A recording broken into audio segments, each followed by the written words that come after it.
perusahaan yang profit, cash flow-nya positif. Bahkan syukur-syukur dia bisa ngasih dividen yang stabil. Kalau gua sih nggak ngincer dividen yang stabil. Tapi banyak orang suka dengan itu, and that's okay. Tapi lu harus tahu, hanya perusahaan-perusahaan yang bisa bertahan di kala resesi adalah sektor-sektor yang defensif, consumer staples, utility, energi dasar, hal-hal yang pasti tetap dibutuhkan bahkan ketika dunia resesi.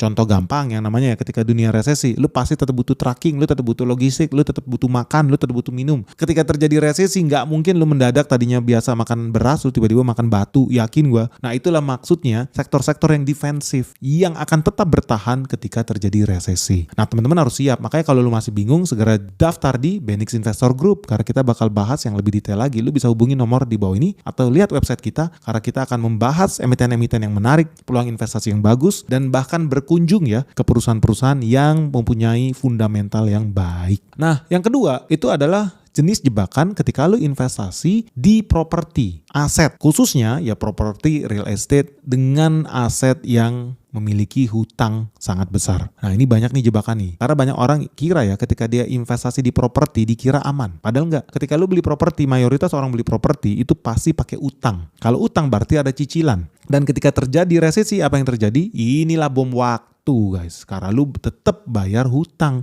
Contoh, banyak orang udah punya satu rumah, tiba-tiba beli lagi rumah kedua, ketiga buat investasi nih mindset dia, namanya beli properti kan aset, dikira aman. Banyak yang lakukan itu? Banyak. Bukan cuma rumah, banyak juga orang beli apartemen, investasi apartemen tuh ada yang sampai di Singapura, teman-teman kita banyak yang invest di Dubai. Harapannya apa? Mereka bisa menyewakan itu dengan harga yang tinggi. Bisa? Iya, for now. Tapi ternyata mau lu rumah, apartemen, ruko, sifatnya menjadi spekulatif ketika terjadi resesi guys. Kenapa ini bahaya? Lu bayangkan ya ketika terjadi resesi, udah pasti nih demand menurun, sewa menurun, permintaan makin lesu. Tetapi bunga bank justru bisa tambah tinggi. Dan ketika semua itu terjadi, udah permintaan berkurang, harga sewa menurun, bunga malah tambah tinggi. Apa yang terjadi dengan cicilan lu? Cicilan lu tetap jalan. Ini pahit banget ini, ngeri banget. Dan gue udah saksikan begitu banyak ya orang-orang yang ya investasi apartemen gila-gilaan apalagi sekitar tahun 2000-an. Mereka menikmati cuan yang luar biasa, happy banget.